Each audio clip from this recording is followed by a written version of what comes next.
See, here's something with empathy. Pain is good.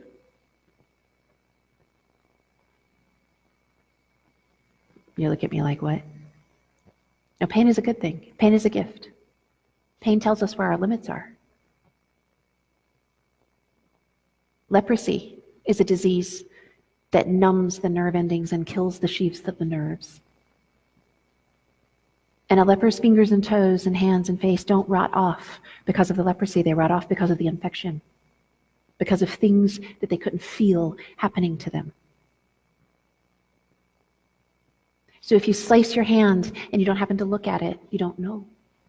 If there's a nail in your foot and you keep walking on it for 6 weeks, your foot will rot off because you had no pain. So follow me here. I'm going to do something very quickly. Track with me on this. Pain is a gift from God because it teaches us to hate sin. We do something sinful, we realize it causes hurt. We don't want to do that again. There are 2 ways we learn from pain. 1, I learn from your pain by watching. That's a smart way to learn from pain. If I refuse to learn from anyone else's pain, I have to feel the pain. Now, if anyone, how many people here are children? Who have children? You were all children at one point. Come on. Every parent here who's had more than one child knows that your children will learn from pain in different ways. You have the kid who watches the other kid do something stupid and says, I'm never trying that. You have the kid who watches the other kid do something stupid and say, hey, let me see if it happens to me like that. You have the kid where you can tell them, they never have to watch anybody do anything, and you just say, Mommy says that's gonna hurt you, and they go, oh, okay, I'm not gonna do that. And then you have the one, and it doesn't matter, there have been 10 kids in front of them, flip a wheelie over that, crawl down, fall down and crack themselves wide open, and they're like, I'm gonna try, I think I can do it better. And then it happens to them. Every kid has a different relationship with how they learn from pain. So, but we learn from pain only 2 ways. Your pain or mine. Now, in the world, in a gospel context, God hopes that we learn from the pain that we see in the world, and that makes us want to hate sin and avoid sin and choose to put our will on the side of right.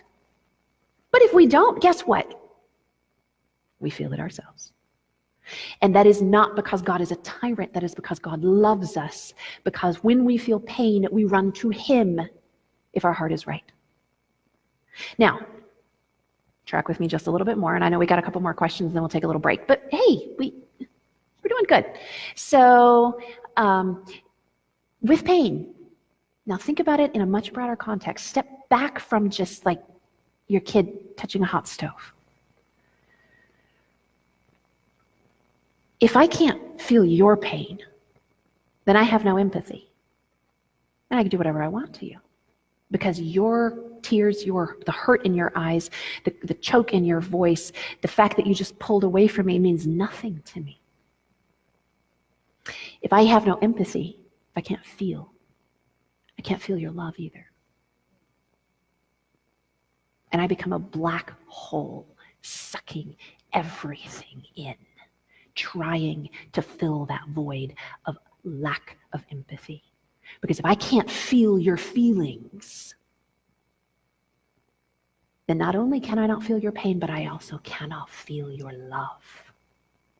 This is why Paul tells us to rejoice with those who rejoice, to mourn with those who mourn, to experience God's comfort so that we can comfort others as we have been comforted. If we cannot experience comfort, if we have not let God comfort us, we cannot comfort anyone. If we have a mandate to empathy in the writings of the Apostle Paul. Rejoice with someone who rejoices. Why? I rejoice with you even though it's not my promotion. It's not my joy. I enter into yours. I'm feeling your feelings. Mourn with those who mourn. It's not my sadness. It was not my loss. But I enter into your feelings and I feel them with you. Now let's take that one step further. If you have seared your capacity for empathy, if you have chosen not to enter into the feelings of other people, and you cannot learn from their pain, you also have cut yourself off at the knees to feel the pain of the cross, and the gospel means nothing. When we deal with a lack of empathy, and we are dealing with a colossal lack of collective empathy in our society today, and there are a whole host of reasons for that would be an entire weekend seminar on something else. But when we are dealing with a lack of empathy, we are dealing with people who either become, in relationship to the gospel, legalist because they cannot feel God's gift, or hedonist because they cannot feel his pain.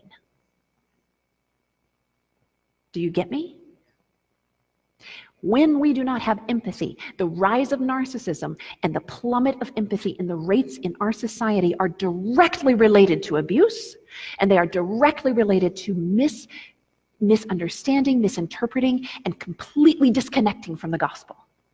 God can do nothing for someone who cannot and will not feel his pain or his love. We become Pharaoh and King Saul. I believe truly that the one thing we should be teaching all of our children is empathy. And it can be cultivated. Some of us have a natural to it. I have one child who needs to cultivate empathy. I have another child for who it comes over in spades, and she needs to tamp some of that back down. And we are all wired differently, but we must all work on connecting with the feelings of others.